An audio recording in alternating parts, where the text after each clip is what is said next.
नमस्कार। मैं अशोक ज्ञानी अपने YouTube चैनल ज्योतिष प्रकाश पुंज में आपका हार्दिक स्वागत करता हूं। दोस्तों, कल अर्थात 11 जुलाई 2021 को 21 से दोस्तों गुप्त नवरात्रि का प्रारंभ हो रहा है और ये गुप्त नवरात्रि बहुत ज़्यादा खास, बहुत ज़्यादा महत्वपूर्ण रहने वाली है कुछ चीज़ों को लेकर।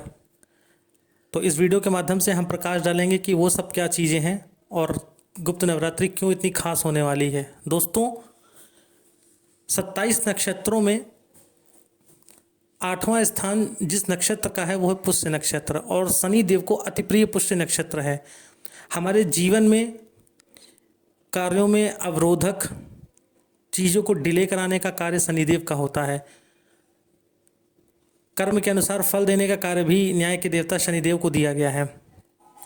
मनुष्य जैसे कर्म करेगा शनिदेव उसको वैसे ही फल देते चले जाएंगे। तो ऐसी सिचुएशन में कल साल का अंतिम पुष्य नक्षत्र है और रविवार के दिन होने के कारण रवि पुष्य नक्षत्र पूरे दिन रहने वाला है। दोस्तों, ज्योतिष में रवि पुष्य नक्षत्र को बहुत ही ज़्यादा अति महत्वपूर्ण दृष्टि से देखा जाता है। वाहन खरीदने के लिए, भूमि खरीदने के लिए और आभूषण खरीदने के लिए तो अति श्रेष्ठ होता है। कहते हैं रवि पुष्य के दिन अगर कोई आभूषण खरीदता है, सोना खरीदता है, तो वो दिनों दिन वृद्धि करता चला जाता है। तो रवि पुष्य नक्षत्र और फिर गुप्त नवरात्रि दोनों का आरंभ एक ही दिन होना अति श्रेष्ठ है हम सब के लिए। तो दोस्तों, हम सब ऐसा क्या करें, एक कौन सा ऐसा महा उपाय किया जाए जिसके माध्यम से हम लोग भी भगवती देवी की कृपा प्राप्त कर सकें, माता भगवती की कृपा प्राप्त कर सकें और हमारे जीवन में सभी दुखों का नाश हो जाए। आप सब जानते हैं माता दुर्गा जगत जननी सभी कष्टों को हरने वाली है, बड़े बड़े राक्षसों का संहार करने वाली है। वर्तमान समय में हमारे मन के राक्षस कौन कौन हो सकते हैं जो हमारे लिए एक राक्षस के रूप में कार्य करेंगे? सबसे बड़ा है दरिद्रता। मैंने कई बार जिक्र किया है, इस जीवन में, इस पूरे जीवन काल में अगर सबसे बड़ा कोई दुख होता है तो वो होता है दरिद्रता। तो माता से हम लोग 9 दिन प्रार्थना करके उस दरिद्रता रूपी राक्षस का वध करवाएंगे। माता से प्रार्थना करेंगे कि हमारे जीवन में आने वाली रुकावटों को, कोई असाध्य बीमारी जो ठीक ना रही हो उसका निवारण माता की पूजा के माध्यम से करेंगे। तो ऐसा कौन सा उपाय किया जाए जो अति श्रेष्ठ हो और तत्क्षण फल देने वाला हो?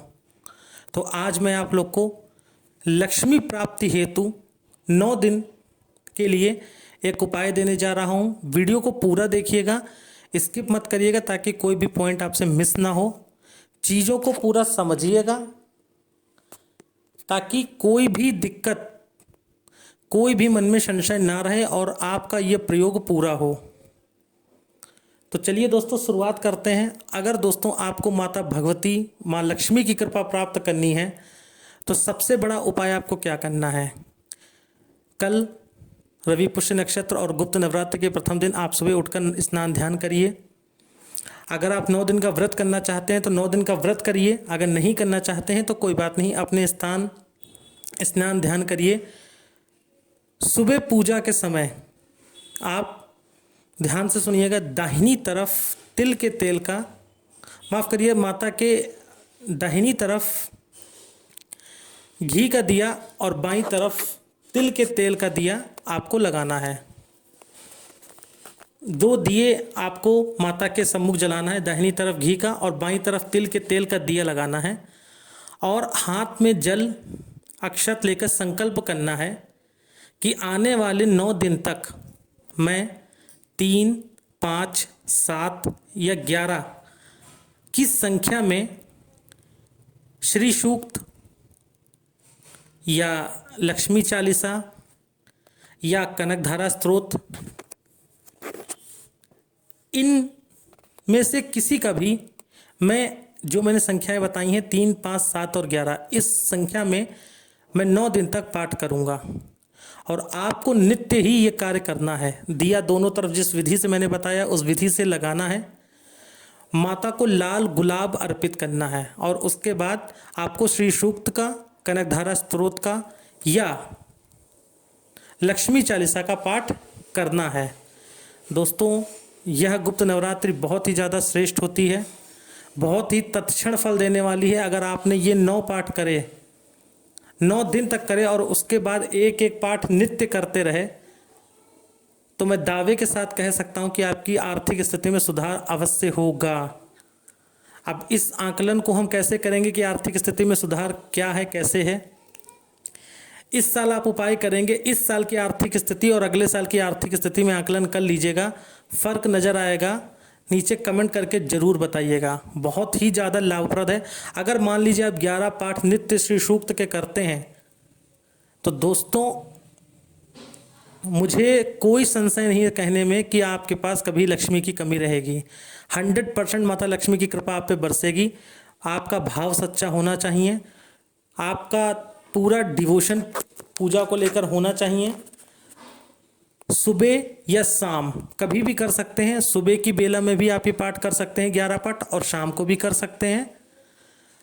या मान लीजिए पति पत्नी है तो 11 पाठ आप कर लीजिए, 11 पाठ आपके पति कर लें। 100% आपको ये सफलता दिलाने वाला है। दोस्तों, लक्ष्मी माता की साक्षात कृपा आपको दिखाई देगी।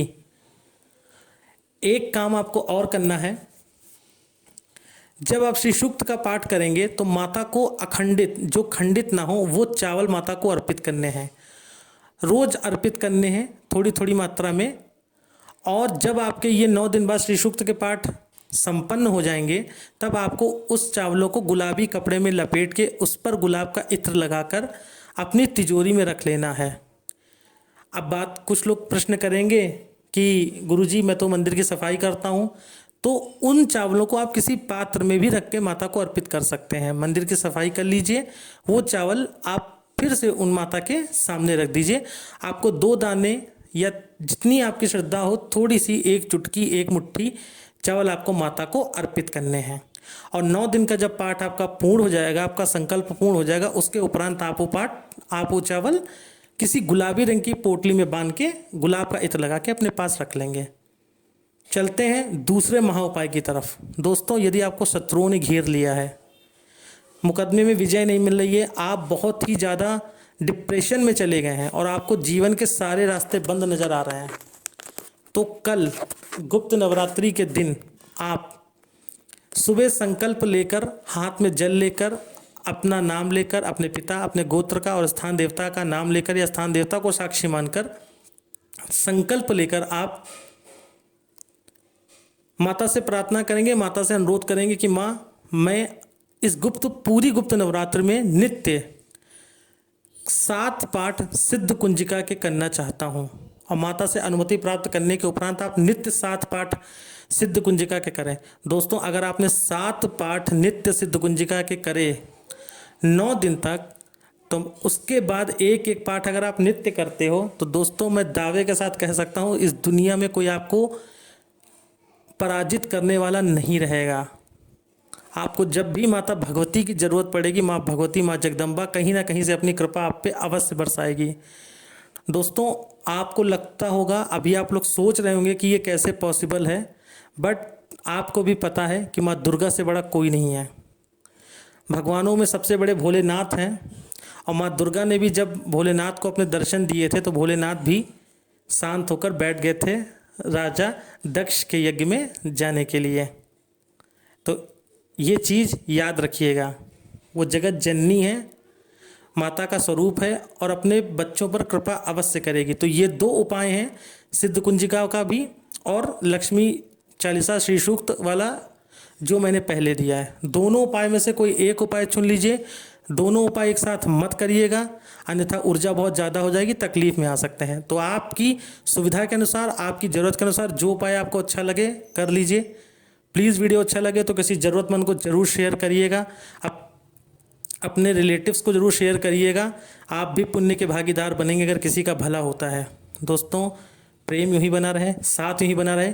फेसबुक पेज पे देख रहे हैं तो पेज को लाइक करिएगा, इंस्टाग्राम पे फॉलो करना मत भूलिएगा। इस पहल को ज़्यादा से ज़्यादा सफल बनाइए, ये कार्य आप लोगों का है। तो दोस्तों, अब मैं अपनी वाणी को विराम देने की अनुमति आप लोगों से चाहता हूँ। साथ यूं ही बना रहे, प्रेम यूं ही बना रहे। जय भोले, जय श्री राधे।